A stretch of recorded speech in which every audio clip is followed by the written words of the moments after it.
Capítulo segundo. La sublevación.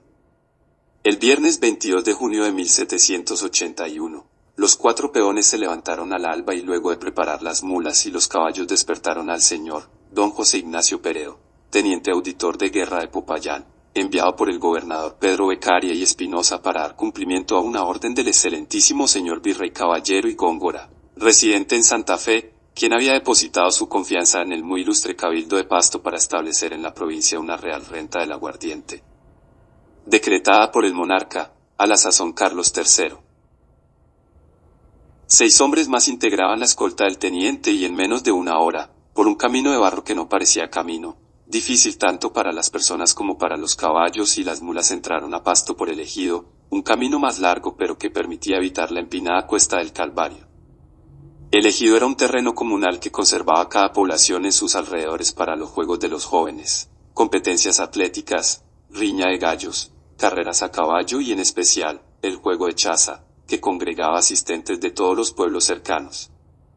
Era también un lugar seguro donde guardar algunos animales, y en determinadas épocas del año sembraban maíz o papa, cuya cosecha se repartía entre familias pobres que habían sembrado y cuidado la siembra.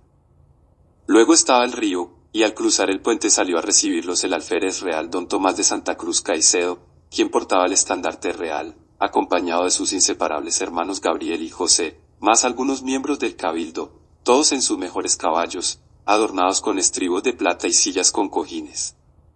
Cumplidas las formalidades, don Tomás los invitó a su casa, situada en la plaza principal junto a la iglesia matriz, a donde llegaron en medio de una chiquilla ruidosa y alegre con la novedad de los ajenos. El recién llegado fue presentado con la familia, los peones enviados a la caballeriza para atender a las cabalgaduras y los escoltas a la parte trasera de la casa. Todos recibirían un reconfortante desayuno consistente en caldo caliente de papa guata con una buena porción de carne de res, ambas procedentes de la finca del alférez real en Pandiaco, queso y pan amasado y horneado en casa, en el horno de barro imprescindible en los hogares. El doctor don Tomás Francisco Javier de Santa Cruz Caicedo, nacido en Pasto alrededor de 1740, alférez real y regidor perpetuo del muy ilustre Cabildo de Pasto, abogado en Derecho Canónico y Penal por la muy antigua y prestigiosa Universidad Española de Salamanca, era conocido y respetado por ser un hombre culto y de esmerada educación, en lo cual fueron exigentes sus padres y abuelos. Quienes lo conocían concordaban al describirlo como un hombre correcto en su proceder, ceñido a las normas de atenta urbanidad en su trato con todos, exacto en el cumplimiento de sus contratos y amigo de mantener la paz entre los vecinos.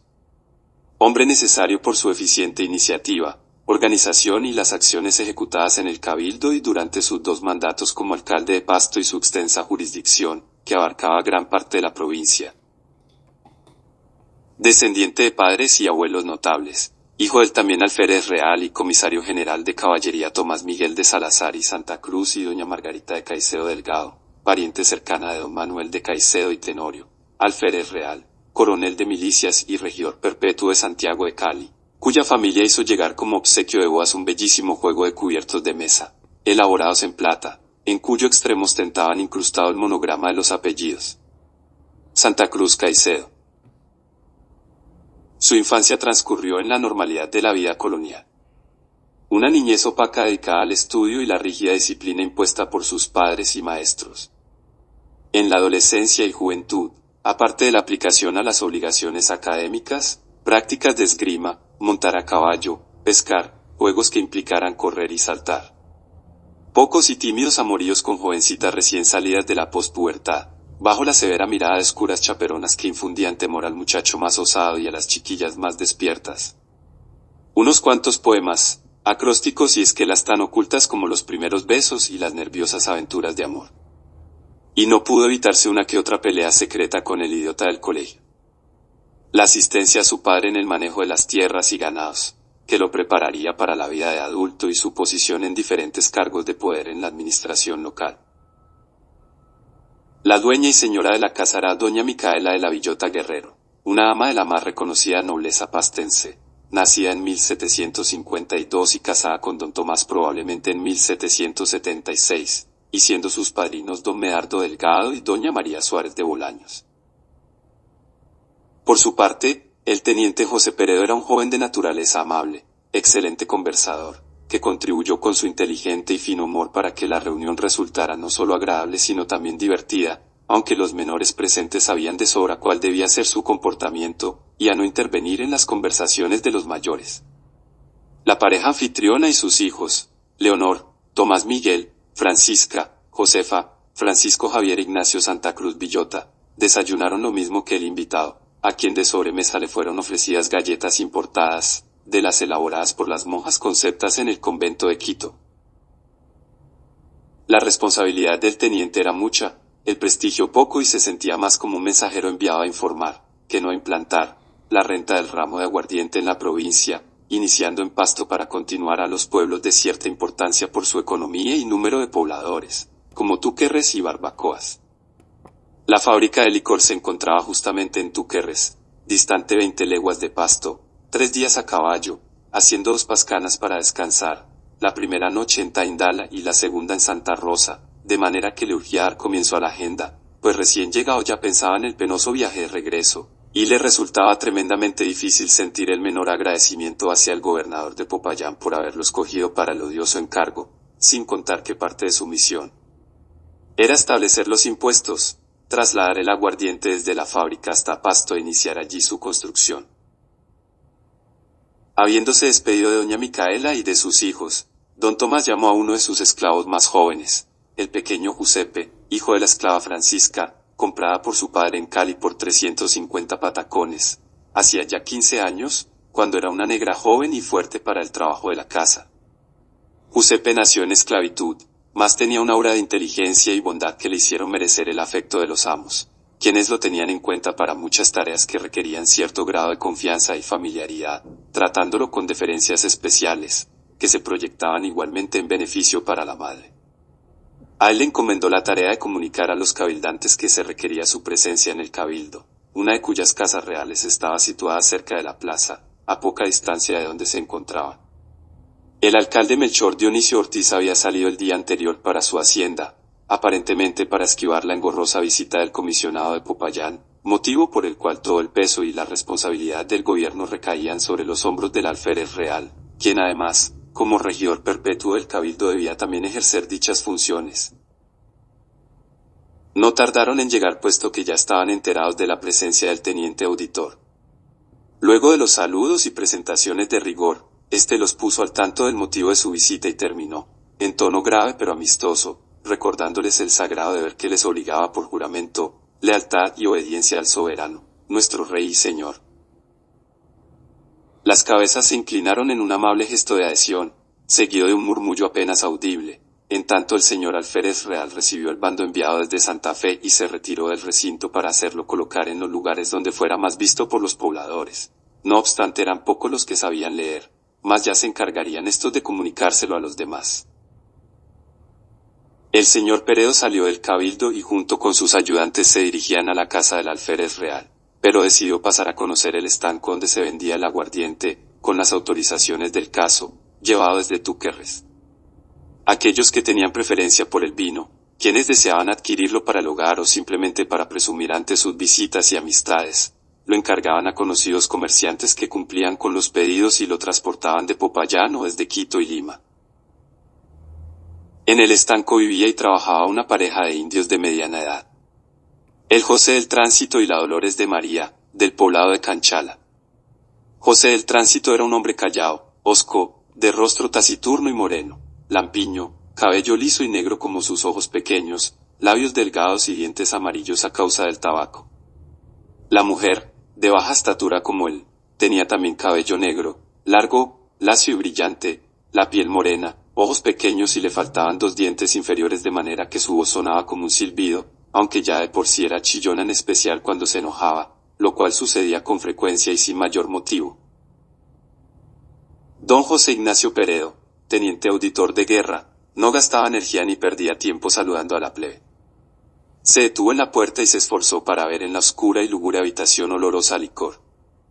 Las piernas separadas, su mano en la empuñadura de la espada. El indio José, acostumbrado a la penumbra de su pequeño mundo, clavó la mirada en los ojos del blanco y dijo algo que el blanco no entendió, aunque no requería explicación para comprender el gesto del brazo que señalaba la calle con una mano pequeña pero carnosa, de dedos gruesos y fuertes. Peredo asió con firmeza el mango de su espada pero no retrocedió, sin lograr entender el difícil castellano con acento indígena, con su marcada tendencia a pronunciar todas las vocales con los labios redondeados hacia adelante, como si hablara todo con la U. Un grupo de forasteros era algo que llamaba la atención en la rutina de los días provincianos y los que pasaban por la calle empezaron a reunirse preguntando qué pasaba en el estanco del José. Muchos de ellos ya se habían enterado del establecimiento de la renta del aguardiente, y no perdían oportunidad para compartir la noticia y mostrar su conocimiento explicando a viva voz, lo cual atraía a más gente, en qué consistía la renta, a quién favorecía y a quienes perjudicaba. Cada uno adornaba la historia a su acomodo y no faltó quien se aventurara a ilustrar a los presentes en cuanto a las consecuencias que acarreaba este impuesto del aguardiente, los futuros impuestos y sus obvios efectos en la población, que tendría que llegar finalmente a la esclavitud, puesto que era obvio que el rey lo había premeditado. Todo estaba bien planeado y solo era cuestión de tiempo para que se presentaran las tropas de Popayán o de Santa Fe, que los convertirían en esclavos a perpetuidad. Los ánimos se exaltaron y las voces subieron de tono. Más curiosos llegaban y a ellos se sumaron muchos indios y vecinos de los alrededores que ese día se hallaban en la ciudad. Lo que fue un pequeño grupo se transformó en una multitud que seguía creciendo, hasta que ya no fueron solo gritos sino manos y cuerpos de hombres y unas cuantas mujeres empujándose a lo ancho de la calle. Fray Agustín Moncayo, que observaba a prudente distancia el alboroto, envió un llamado urgente al alférez real para que acudiera con presteza a la calle del estanco, mientras don José Peredo había logrado guarecerse permaneciendo en el interior del local, y sus acompañantes formaban una barrera en la entrada. La ira desató una pelea entre los revoltosos. Todos luchaban entre sí y nadie comprendía lo que pasaba, pero la embestida fue a dar contra los escoltas, sorprendidos ante la rapidez con la que se desarrollaban los acontecimientos. Se defendían enérgicamente asestando golpes y empujando a los desconocidos y, sin saber quién ni cómo ni en qué momento, alguien oculto en el tropel hirió fatalmente a uno de los soldados con una estaca de madera. Al verlo caer ensangrentado, su compañero levantó el arma y disparó causando la muerte al más osado, que casualmente sostenía en las manos el agudo madero. La gente enloqueció formando un remolino de cuerpos, brazos y cabezas dementes y ya no resonaron gritos sino bramidos. Una piedra, la primera, cortó el aire entre el bullicio y como si hubieran despertado la siguieron muchas más, que arrancadas del suelo se alzaron contra los soldados y las casas cercanas. Otro de los escoltas cayó herido cuando una piedra golpeó brutalmente en su cabeza. Ventanas y portones de madera resonaban con los golpes y más de una portezuela se rompió ante la fuerza de los impactos. Los soldados restantes no vieron otra alternativa más que disparar al aire para salvar sus vidas y la del superior, a quien lograron rescatar abriéndose paso entre el tumulto, y el cuerpo del soldado, muy cerca del de su asesino, quedaron tendidos en la calle. Fortalecido entre sus escoltas, Peredo dio la orden de dirigirse hacia la gran plaza central, pero la muchedumbre había invadido la calle en ambos extremos y se encontraron cercados. Los sublevados continuaban apedreando las casas. A medida que aumentaba la ira se incrementaba su valor y empezaron a lanzar piedras también contra las casas de las familias nobles. Peredo y sus acompañantes alcanzaron a refugiarse en una de las casas que servían de hogar a los expatriados, en su mayoría clérigos seculares de la Compañía de Jesús, expulsados de todos los reinos de España por orden de nuestra católica majestad Carlos III, 14 años antes, en 1767, pero que habiendo perdido todas sus inmensas haciendas y demás cuantiosas posesiones, aún permanecían en Pasto, desempeñando actividades centradas en la educación de niños y jóvenes.